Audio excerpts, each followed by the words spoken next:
merci à l'ensemble des Sénégalais qui ont fait confiance au président Macky Sall. Et merci à nos forces de l'ordre, aux journalistes au niveau du Sénégal aussi, à l'ensemble des individus qui s'activent pour que le processus électoral au niveau du pays, au niveau de la diaspora, se déroule dans d'excellentes conditions et pour que la campagne aussi s'achève en paix comme elle a commencé. Merci à nos invités. Malick Faye de la majorité présidentielle, votre gestion a été décriée, je pense. Et puis, qu'est-ce que vous proposez concrètement? Permettez-moi d'abord de dire que je ne sais pas si la gestion a été décriée, ou plutôt si c'est des candidats ou des représentants de candidats qui passent leur journée à cette rouge, qui ne s'intéressent pas à ce qui se fait au Sénégal ou ce qui a été déjà fait, qui essaient de proposer aux Sénégalais ce qui a déjà été proposé, ce qui est déjà fait, et qui s'attardent sur ça. Je pense que certaines personnes ici présentes, qui passent leur journée dans des résidences universitaires, ou bien à la rue, la Gouatte, pour manger du keb, devraient aller s'informer au minimum sur Internet. Et je veux revenir sur l'ensemble de leurs propositions. Et ça me permet et m'oblige de parler de bilan un peu pour venir au programme, parce que nous avons dépassé ce qu'il vient de dire. Il nous parle de fonds pour la diaspora. Mais le FAISE, c'est quelque chose qui existe depuis plusieurs années, sous Macky Sall, et qui finance. Mais c'est ce qui est absolument faux, parce qu'il faut qu'il cherche quelqu'un. Comment peut-on financer un militant APR alors qu'on ne le connaît pas nécessairement au niveau de Dakar? Ça, c'est faux. Mais laissez-moi. Ça, c'est vous qui le dites. Mais si vous me laissez aller jusqu'au bout de mon raisonnement, je le ferai. On parle de mettre en place un fonds. Mais le DER, vous pensez que c'est uniquement pour les Sénégalais qui vivent au Sénégal? Non, c'est pour toute la diaspora. Vous me parlez de logement. Mais les logements, il y a des coopératives qui sont là. Il y a plusieurs personnes, plusieurs Sénégalais qu'on ne connaît même pas qui ont bénéficié de ce financement. Et récemment, j'ai vu une coopérative dont la totalité des membres refusent même, je vous dis bien, refusent même d'aller dans des partis ou de voter, parce que moi, j'ai cherché à les intégrer au PS ou dans la mouvance présidentielle qui en ont bénéficié. Plusieurs personnes. Ça, c'est du concret. Donc, on ne peut pas revenir sur ça. Plus concret, je ne comprends pas, franchement. Comment ces Sénégalais, n'est-ce pas, réussi à bénéficier de logements? À partir du moment où vous êtes une association qui n'est pas politique, vous avez la possibilité de déposer un dossier au niveau de Dakar. Il faut que ce soit plusieurs personnes, mais vraiment. Mais il y a des coopératives d'habitat ici, mais qui n'ont aucun rapport avec c'est exactement ça. C'est exactement, c'est coopérative.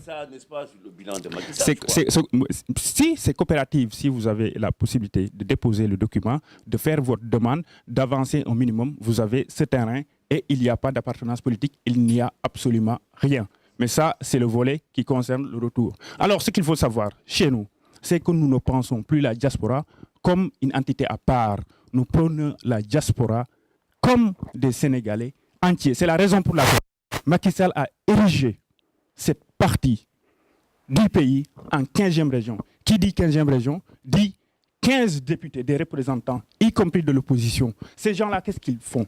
Aujourd'hui, ils défendent les Sénégalais à l'Assemblée nationale. Vous prenez Mame Diarra Fam, elle défend, elle n'est pas de la PR, elle défend le peuple. Vous prenez Demba Sow, ici de la France, un syndicaliste chevronné, qui connaît les difficultés des Sénégalais, qui a travaillé ici, qui a sa retraite et qui défend absolument les Sénégalais. Et qu'est-ce que vous voulez dire? Vous pensez qu'on ne le fait pas? Ça, nous l'avons dépassé. L'avion a décollé depuis longtemps et certains candidats sont derrière. Et ça, c'est malheureux. Aujourd'hui, nous, là où ils parlent de recenser les Sénégalais, vous savez qu'il y a 210 Sénégalais qui ont été recrutés, des docteurs dans les universités pour enseigner. Et ça, c'est tout récent, là, avec le programme, notamment sur le développement durable, notamment sur le programme Zéro Bidonville. Le programme... Dans le volet programme. Oui, exactement, je vais vous le dire. Là, sur même, en tout cas, la multiplication des universités, parce que nous sommes en train de le construire un peu partout, la carte universitaire. Il faut savoir qu'il y a des formations supérieures qui n'existent pas au Sénégal. Vous pensez que ces personnes, on va les recruter où? Ce n'est pas au Sénégal, parce qu'ils n'ont jamais été formés au Sénégal. C'est dans les pays étrangers où cette formation a eu. C'est les docteurs qui vivent ici, qui sont déjà recensés et qui vont nécessairement enseigner là-bas. La plupart de ces docteurs ne sont absolument pas encartés APR ni Parti socialiste, c'est des Sénégalais lambda. Ça, c'est ton programme, c'est factuel. Vous me parlez de notre fonds, le fonds pour le rapatriement des Sénégalais. Mais ce fonds-là, effectivement, ça n'a pas été mis en place, c'est des négociations. Il y a environ 500 millions qui sont débloqués pour à chaque fois rapatrier les corps des Sénégalais. Ce n'est pas encore opérationnel, mais c'est dans le bilan. C'est ce que je vous dis. Ça, c'est une réalité. Parce que c'est dans le programme. C'est aussi simple que ça, on ne peut pas faire tout en même temps. Les Sénégalais aussi ont le sentiment que le gouvernement n'assure pas leur sécurité. Les Sénégalais de l'extérieur sont souvent assassinés. On réagit après, mais il n'y a pas de protection. Qu'est-ce qu'il explique? Vous pensez que le Sénégal a la possibilité de venir mettre sa police ici en France? Non, il y a des Français qui sont assassinés. Dans le cadre de la diplomatie, quand un pays se fait respecter, on respecte mieux ses ressortissants. Mais ce que je disais tout à l'heure, on ne peut pas faire la diplomatie à partir de Château Rouge. Il y a des diplomates qui travaillent sur ça. La raison pour laquelle, regardez ce que le Sénégal représente aujourd'hui au niveau national. Manker Ndiaye qui vient d'avoir encore une promotion au niveau du Sénégal. C'est parce que le Sénégal est respecté. C'est parce que le Sénégal se défend en coulisses. C'est parce que le Sénégal fait ce qu'il faut sans faire du bruit qu'on a ça. Si on est respecté aujourd'hui, si on se permet d'être dans cette magnifique salle pour faire ça, vous pensez qu'il n'y a pas Ibrahima Thiam qui est vraiment au top, en tout cas respecté en tant que Sénégalais en France, respecté en tant que professeur, qui nous a permis ça, par ses compétences aussi. Par ses compétences aussi. C'est ça le Sénégal et c'est ça aussi la diplomatie qui le permet. Parce que c'est la diplomatie qui a permis à l'ensemble, nous sommes tous qui sommes là, de venir dans les universités françaises, de faire nos études, de réussir ici, de rester ici. Et la vocation, en tout cas pour tout le monde, c'est de repartir. Le Sénégal aussi, le gouvernement travaille sur ça. On l'a dépassé, je vous disais tout à l'heure, l'avion a décollé. L'avion a décollé comme l'avion a quitté Paris pour rallier le Sénégal. Ça aussi, c'est le bilan de Macky Sall, c'est un bilan de la diaspora. On va aller rapidement. Parce que nous sommes coincés par le temps. En fait, dans le programme de Macky Sall, son programme prétend à un deuxième mandat, a-t-il assez fait pour la diaspora? Parce qu'on a vu aucune ligne programmatique, à part avant-hier à Dubaï, où il a dit qu'il va mettre en place une banque pour la diaspora. A-t-il suffisamment fait au point de ne pas consacrer des lignes programmatiques à la diaspora? Comme je vous disais tout à l'heure, cette banque est en gestation déjà. En fait, cette banque est dans tous les programmes. Mais comment le financer? Elle est en gestation. Le financement, ça a déjà abordé. Moi, je l'ai abordé même avec plusieurs autorités, y compris le président Ousmane Tanor Dieng. Cette banque, je vais vous dire comment la banque... Non, je vais vous le dire, parce que c'est important. Eux, ils parlent de fonds, mais ils ne savent même pas comment on finance les choses. Parce que je vois leur programme, il y a aucun financement. Cette banque peut être financée sur plusieurs formes. Mais en tout cas, ce qui serait peut-être possible, c'est par rapport aux envois des émigrés qu'on retiennent une petite part dans ça, par exemple 50 centimes pour chaque envoi, et ces fonds pouvaient permettre de mettre en place une banque qui servirait aux Sénégalais. Et ça, ces candidats ne le savent pas. Ils ne savent même pas comment on finance ce qu'ils disent. D'accord. Une petite précision. Votre candidat a avoué, n'est-ce pas, je précise, n'est-ce pas, qu'il consacrerait, n'est-ce pas, son second mandat s'il était élu à la diaspora. Est-ce que cela veut dire, n'est-ce pas, que le premier mandat n'a pas répondu aux attentes des Sénégalais de l'extérieur? Permettez-moi d'abord de vous dire que moi je suis un homme du Sine. Et les hommes du Sine, d'une manière générale, ils préfèrent se pendre que mentir. Mais quand je vois certaines personnes ériger le mensonge en argument, ça pose problème. Je vais aller rapidement. Ce que je veux dire, c'est que je n'ai jamais parlé de gestation. Quand je vous ai dit que le passeport, aujourd'hui, on peut le déposer le matin au consulat et le récupérer l'après-midi. Ça, c'est une réalité. Ce n'est pas une gestion. À condition d'habiter en région. Au maximum. On a une urgence, on présente son billet, etc. Là, on peut, n'est-ce pas, l'avoir la même pas. Moi, je l'ai déjà fait. Je quittais les Vosges. Je ne connaissais personne à Paris même. Je suis venu, j'ai déposé mon passeport, je l'ai. Maintenant, il y a des gens, forcément, qui n'ont pas le passeport sénégalais. Ils ne déposent pas, donc ils ne savent pas. Je vais continuer. Si vous me laissez, j'irai jusqu'au bout. Mais par rapport à d'autres pays, il faut savoir qu'on ne peut pas déposer une machine pour 10 personnes pour qu'ils puissent faire le passeport.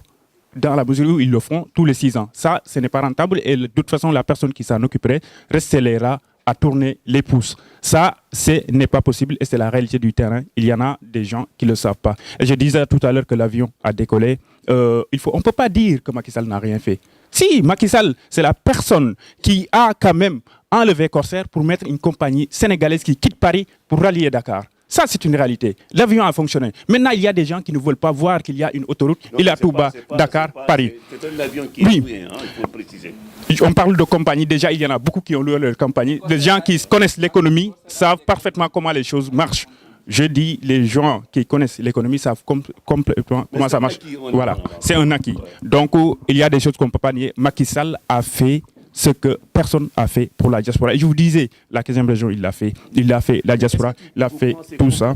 Que le fait, n'est-ce pas, de ressusciter Air Sénégal est directement fait au bénéfice des Sénégalais de l'extérieur. Est-ce qu'on a des avantages comparés aux autres compagnies? C'est fait pour l'ensemble des Sénégalais. Et c'est tellement beau d'être dans sa compagnie lorsqu'on part chez choix. Moi, j'ai voyagé dans certains pays. Quand je pars, j'essaie toujours... Non, mais ils le font forcément. Ils le font forcément parce que si vous comparez avec Corsair, vous regardez les billets d'été, il y en a déjà, j'ai beaucoup d'amis qui en ont acheté pour 500 €. Cette période, c'est 1000 €. Vous allez sur Air France, en ce moment, les billets sont 1000 €. Vous pouvez le regarder tout de suite. Je pense qu'il faut nuancer, oui. Parce qu'après 40 ans, qu'un Sénégalais fut directeur d'Air Afrique et qu'en 2019, on donne Air Sénégal à un Français Philippon, ça pose un problème. Ça n'a pas de sens. Ça n'a pas de sens. Et c'est les néophytes en économie qui disent ça. Parce que tout simplement... Oui, je vais vous expliquer. Voilà, c'est ça. Je vais vous expliquer. Air France aujourd'hui. Il faut être modeste. La France est 1000 fois plus puissante que le Sénégal. Pourtant, c'est un Canadien qui dirige Air France. Ça, c'est un exemple. Maintenant, il se trouve que on avait besoin de l'expertise et du réseau de la personne qui dirige aujourd'hui Air Sénégal. C'est la raison pour laquelle il a été recruté. On recrute les talents, on n'est pas dans un nationalisme exagéré qui est inutile et qui n'amène à nulle part. On a vu ce que le nationalisme a amené quelque part. Et il y a des jeunes qui sont encore dans leur résidence qui pensent que ça fonctionne. Maintenant, pour la banque dont on parlait tout à l'heure, je vais vous dire ce qui sera fait sur cette banque. Parce qu'eux, ils ne savent même pas comment on le finance. Cette banque, pour la financer, il suffit tout simplement de prendre ces montants. Notre ami l'a dit tout à l'heure, de prendre une partie de l'argent qui est envoyé, non pas pour déposer en banque, parce que c'est ça qui pose problème. Vous déposez en banque, ça revient aux multinationales des banques. Ça n'a pas de sens. Vous prenez une partie de cet argent, vous créez des coopératives ou des industries qui appartiennent exclusivement à ces Sénégalais et ça fera travailler des gens. Et eux, ça va leur rapporter de l'argent. C'est de l'investissement. C'est comme si aujourd'hui, vous achetez une action chez Total ou chez la Banque Postale. C'est ça, la banque qui doit être faite. C'est forcément long. Ça nécessite beaucoup d'accords. Mais on est en train de le faire. Ça, c'est ce que je parlais, c'est dans le programme. Mais c'est différent de l'ensemble des points qui ont été faits dans la diaspora et qui font qu'aujourd'hui, on parle d'inclusivité. Et je vais vous dire quelque chose qui est très important. Aujourd'hui, on est dans l'économie, dans certains secteurs. Là, vous savez qu'on va recruter 100 personnes. Vous savez qu'aujourd'hui, on demande aux jeunes Sénégalais qui sont à l'étranger de revenir investir dans la valorisation des déchets. En 2011, je travaillais pour le ministère de l'Environnement. Pour la première fois, on était en train de mettre ici en France les acteurs pour qu'ils puissent se pencher sur cette partie de l'économie circulaire qui est très utile et qui est l'avenir. Au Sénégal, aujourd'hui, on n'a pas ces compétences, les gens n'ont pas été formés et ces compétences, on va les récupérer au niveau de la diaspora. C'est ici qu'on va les recruter. Et ça, le bilan de Macky Sall, il est en train de répertorier les docteurs. Et parmi vous, il y en a, je vois vraiment beaucoup. Il faut qu'ils partent travailler pour ça. On ne peut pas forcer les gens, c'est à eux de choisir d'y aller. Et par rapport au travail du... Il y a une grande compagnie qui s'active autour de tout ce qui est informatique, qui depuis des années recrute des Sénégalais qui rentrent à des travaux. Pour ne pas faire la publicité, je ne vais pas dire de nom. Voilà, merci beaucoup. Moi, je peux vous en citer 2 aussi. Et même au niveau de la direction des bourses, Moïse Sarr, aujourd'hui, ce qu'il fait, c'est qu'il répertorie l'ensemble des étudiants avec leur cursus bien précis pour qu'à chaque fois, leur proposer d'aller là-bas. Et vous savez, pour l'augmentation des étudiants, c'est une question diplomatique. Rien n'a été acté. Le ministère français même de l'éducation a fait juste une annonce. Rien n'a été acté. Mais nos diplomates sont en train de négocier extrêmement. Je ne vais pas vous dire les accords, mais je sais que c'est à notre faveur. Va poser quelques questions aux représentants des différents candidats. Des questions, je rappelle que nous sommes suivis en live sur Facebook. Il y a des internautes qui vous posent quelques questions. Bonjour à tous et merci. Excusez-nous, sont les aléas du direct. Donc, il y a une question qui concerne les députés de la diaspora. Il y a un internaute en tout cas, un citoyen sénégalais qui nous demande est-ce que depuis le lancement de ces députés, est-ce qu'il y a déjà une proposition de loi ou en tout cas quelque chose ou un bilan annuel concernant ces députés et leur travail? Ça, c'est une question. L'autre question, nous savons tous que la fuite des cerveaux et l'immigration sont en tout cas des maux de la société sénégalaise. Comment maintenant le Sénégal peut appuyer sur cette matière grise de la diaspora pour construire le Sénégal? Ça, c'est une question. Il y avait une autre question qui concernait la hausse des frais d'immigration, mais Khali venait de l'évoquer tout à l'heure. Les inscriptions. Voilà, exactement. Donc, une sur le travail des députés, y a-t-il une proposition de loi ou un bilan sur leur travail? Et la deuxième, c'est comment maintenant appuyer de la matière grise de cette diaspora, des enfants de la diaspora, des Sénégalais de la diaspora, pour construire le Sénégal. Merci Ibrahim Ali. Vous profitez de ça pour répondre à la question. Vous êtes de la majorité présidentielle. Concrètement, est-ce que les députés de la diaspora ont fait un bon travail? Ils font un excellent travail. Et ce que je vous disais là, parce que moi, je n'ai pas vraiment envie de citer ceux avec qui je suis, parce que ça n'aura pas de sens. Parce qu'ils travaillent. Demba Sow, Khalil l'a dit tout à l'heure, donc je n'aurais même pas besoin de revenir sur ça. C'est Khalil lui-même qui a dit Demba Sow est en train de déposer des lois. Et il en a déposé. Non, je vais aller jusqu'au bout. Il en a déposé. Parce que c'est celui qui... de rencontrer les Sénégalais de la diaspora, en tout cas de sa circonscription, pour faire le bilan, mais ça n'a jamais été fait. Donc, non, c'est faux. C'est faux. Il est en train de les rencontrer un peu partout. Les partisans Non. Ça, ce procès, on ne peut pas le faire à Demba Sow. Et même, il y a des gens qui viennent ici. Moi, je n'ai jamais rencontré le responsable de PUR ou d'autres personnes. C'est des Sénégalais, c'est des autorités avec qui j'ai envie d'échanger. Demba Sow, il s'est mis à disposition nécessairement, mais les gens ne viennent pas. Il y a des gens qui ont le droit de ne pas venir. Mais ce que je veux dire, c'est qu'ils sont en train de travailler. Le travail ne se limite pas uniquement à déposer des lois. Niba aussi, elle est là. Elle travaille. Non, parce que la plupart du temps, les travailleurs sont discrets aussi. Niba Sow est en train de faire ce qu'il faut faire. Et il ne faut pas s'attarder parce qu'ils sont 15. Il ne faut pas s'attarder que sur deux. Deux qui sont de la France. Non, il ne faut pas personnaliser. Ils sont 15. Ils sont 15. Il y en a qui gesticulent. Il y en a qui gesticulent, qui parlent trop sans rien faire. Il y en a qui font dans l'ombre. Il y en a beaucoup qui font les deux. Maintenant, je vais vous dire que Demba Sow, c'est leur travail. Ça ne se limite pas uniquement à déposer que des lois. Ça, c'est l'ultime combat du député. C'est d'abord travailler en commission. C'est d'abord revoir les budgets qui sont proposés à la diaspora. Ils sont en train de le faire. Et ça aussi, il faut l'accepter. On ne peut pas tout vous dire ici. Moi, je n'ai pas cette capacité. Il y a une question qui me paraît assez importante, c'est comment mobiliser l'expertise de la diaspora au service du Sénégal. Ouais, juste pour dire que vraiment par rapport à ce que nous faisons, ce qu'il faut retenir dans le programme de Macky Sall, et le mot est très important pour la diaspora, il le nomme reverse brain drain. Avant au Sénégal on parlait de brain drain, maintenant on parle de reverse brain drain, le retour des cerveaux qui sont enfuis en quelque sorte, si je peux le traduire comme ça, des gens qui sont venus ici. Qu'est-ce qu'il fait concrètement? Ce qu'il fait, ça commence d'abord par la direction des bourses, qui, au temps de Senghor, ont obligé les boursiers du Sénégal à revenir au pays. Abdoulaye Wade est venu, il l'a totalement enlevé. Donc il les laisse à la solde des entreprises françaises.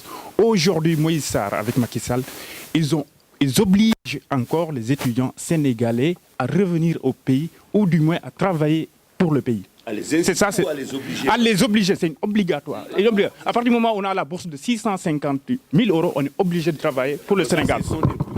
C'est des boursiers d'excellence. Voilà, c'est les boursiers d'excellence. Ce n'est pas une incitation, c'est une obligation. On s'engage à travailler pour le pays, comme le fait Polytechnique de France. C'est obligatoire que ce soit suivi, parce qu'on s'engage.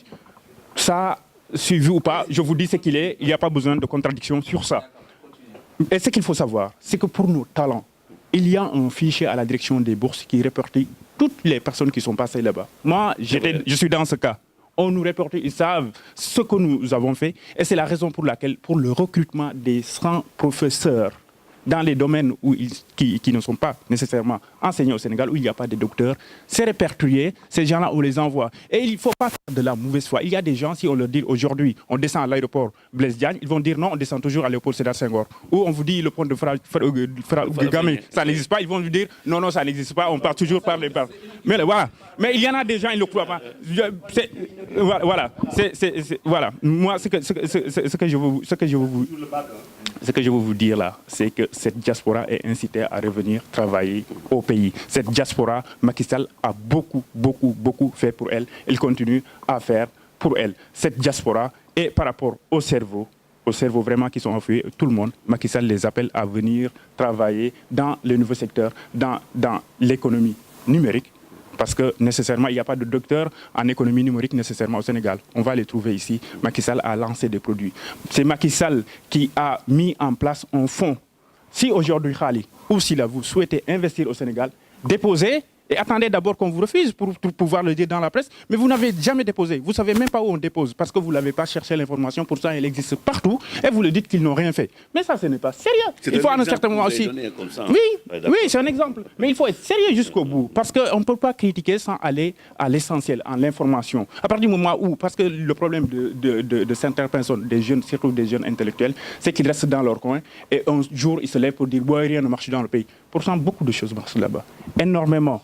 Beaucoup, même au niveau de la diaspora. Et ça, il faut le reconnaître. Malik, le mot de la fin. Ça va être rapide aussi. Moi, ce que je dis, c'est qu'il faut voter Macky Sall. Il faut voter l'homme courageux, l'homme qui a décidé en 2009 d'aller seul. Il faut voter cet homme qui est en train de construire le Sénégal. Il faut voter pour cet homme qui respecte sa parole, qui met en place des infrastructures. Il faut voter pour cet homme qui rassemble le Sénégal, qui est conscient que le Sénégal est composé de musulmans, de catholiques, de chrétiens et de personnes qui adorent ou qui croient au pangol. C'est ça que Macky Sall croit.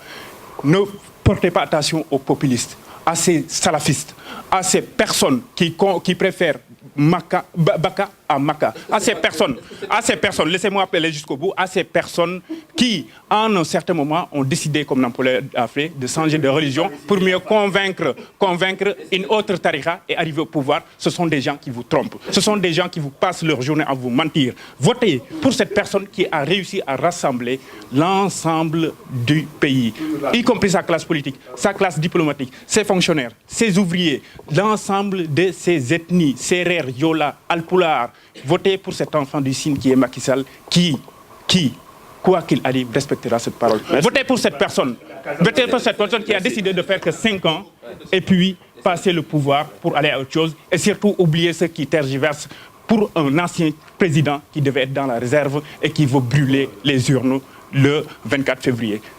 Oubliez ces personnes qui gravitent autour d'Abdoulaye Wade, qui a voulu brûler le pays en 2012.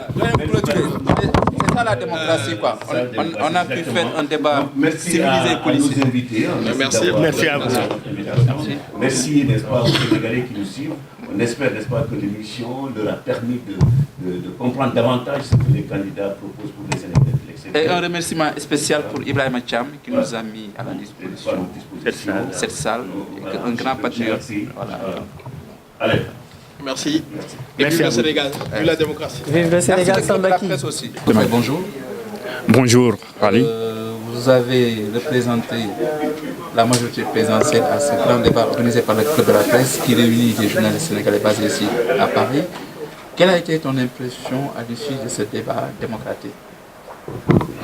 Je pense que c'était une excellente initiative déjà, le fait que la presse du Sénégal basée ici en France puisse donner l'opportunité aux personnes qui vivent ici et qui représentent les candidats de pouvoir s'exprimer. Concernant le débat, sur le fond et la forme, je pense que c'était la bonne manière. Vous avez fait ce qu'il fallait, vous avez posé les questions comme elles devaient être posées, et ça aussi, on apprécie. La seule chose qu'on peut déplorer, c'est qu'il y ait en quelque sorte 3 contre 1 seul. Mais ça, c'est tout à fait normal parce que nous sommes au pouvoir et parce que nous avons un bilan à défendre et eux, ils n'ont pas grand-chose. C'est la raison pour laquelle il y a ce 1 contre tous, mais globalement sur le débat. Mais vraiment, c'est une excellente chose et je pense qu'il faut essayer de le perpétrer et surtout au niveau du Sénégal, qu'on essaie de tenir le 21, non pas avec le président, parce que le président n'est pas de débattre à un premier tour avec des candidats qui n'ont rien à faire. Et comment vous jugez les co-débatteurs? Ils ont été de bonne foi. Je ne peux pas dire qu'ils sont de bonne foi, mais ce qui est sûr, c'est que ils excellent dans la mauvaise foi. C'est surtout ça. Et de toute façon, ce n'est pas quelque chose qui m'a surpris, parce que je les vois agir et depuis très longtemps, notamment avec de la désinformation. Et surtout, ce qui me choque moi dans tout ça, c'est leur incapacité à voir ce qui est fait. Je peux donner l'exemple tout simple, c'est l'histoire des passeports, mais vraiment tout le monde sait qu'ici à Paris, un passeport, on peut l'avoir en une journée. C'est un fait. Tout le monde sait qu'au Sénégal, il y a quand même un aéroport qui est ouvert. Mais pour eux, il n'y a rien, il n'y a pas de bilan. À partir du moment où on part à un débat, ça accepter le minimum, ça ne compte pas. Parce que moi, personnellement, je pense et je suis convaincu que chacun d'eux pèse au minimum 1% de l'électorat. Donc à partir du moment où il y a 10 ou 5 personnes qui sont derrière eux, je les respecte, je parle avec eux. À partir du moment où il y a parmi eux des députés, je les écoute. Et eux, c'est ce qu'ils sont incapables de faire. Ils n'ont pas compris que c'est Macky Sall, le président de la République, c'est cet homme que le peuple sénégalais a choisi, c'est cet homme que la majorité a choisi, c'est cet homme que Dieu a choisi, et c'est cet homme que Dieu a voulu qu'il soit aujourd'hui candidat contre eux. Vous n'avez... Ce principe, on peut débattre et le débat serait encore mieux civilisé. Vous n'avez pas d'appréhension de perdre les élections ici à Paris? On ne peut pas perdre les élections parce que, comme le dit Ousmane Tanor Dieng, mon secrétaire général, sociologiquement, nous sommes majoritaires. C'est un fait. Ici en France, nos réalisations, le fait que nous soyons sociologiquement majoritaires, le fait que nous soyons plusieurs partis politiques, parce que ça, il ne faut pas l'oublier quand même, nous étions en législative, plusieurs partis politiques, nous avons gagné ici en France, et entre-temps, il y a plusieurs candidats de l'opposition qui nous ont rejoints. Mais les contextes et les circonstances ont changé. Mais c'est ça qui est magnifique, les contextes et les circonstances ont changé, mais ils nous ont encore plus favorables, parce que là, nous sommes en face de 4 candidats qui étaient à peu près les mêmes lors des législatives, parce qu'on va dire que Khalifa Sall a rejoint Idrissa Seck ou tout ça, qui est un mensonge qu'on veut faire au courage sénégalais, alors qu'ils étaient des gens ensemble. Khalifa Sall, ils occultent le fait que beaucoup de personnes qui étaient avec Khalifa Sall ont rejoint la majorité présidentielle. Et malheureusement, ils sont dans ce débat et le réveil sera brutal le 24 février, parce qu'un score de 70%, il ne faut pas qu'ils reviennent pour nous dire c'est à la soviétique. Non, c'est la démocratie parfaite avec un gouvernement qui a fait un excellent boulot. Et ce score, nous l'aurons. Ils peuvent dire ce qu'ils veulent, ils peuvent gesticuler à gauche et à droite, on laisse le jeu démocratique se dérouler. Et puis nous, on va leur montrer qu'ils sont forts et très populaires sur Facebook. Mais le problème avec Facebook, c'est qu'il y a environ 1 million de Sénégalais qui est dessus, dont la majorité dans des pays où on ne vote pas. En Chine, par exemple. Et un appel à la paix. Ce que je demande, cette opposition avec, c'est même plus une opposition, un ancien président Abdoulaye Wade qui sont vraiment mettre de l'huile sur le feu. Ça, il ne faut pas que ça arrive, parce que le Sénégal a dépassé ça. Le Sénégal n'est plus à ce niveau. La preuve, j'étais avec mon co-débatteur, tout à l'heure on discutait, il n'y a aucun nuage. Maintenant, quand il s'agit de politique, on peut parler politique, parce que c'est le pays qui nous unit. Et lorsqu'il s'agit du pays, forcément, autant que nous sommes, nous avons chacun sa vision de la situation du pays, nous avons chacun une idée. Mais à partir du moment où on a la capacité de confronter ces idées, non pas par la violence, mais par les mots, faisons-le. Puis allons aux urnes et les Sénégalais vont décider. Ils ont déjà décidé dans le passé, ils vont le faire, ils sont assez matures pour le faire, ils le feront jusqu'au bout. Ça ne nécessite pas des insultes, ça ne nécessite pas de la violence, ça ne nécessite pas un appel à une révolte qui serait totalement insensée dans le Sénégal actuel, dans le Sénégal de Cheikh Ahmadou Bamba, le Sénégal de Baye Niasse ou de El Hadji Malick Sy. Les Pongols aussi. Et le Sénégal aussi des Pangols. Merci Liko Faye. C'est moi qui vous remercie.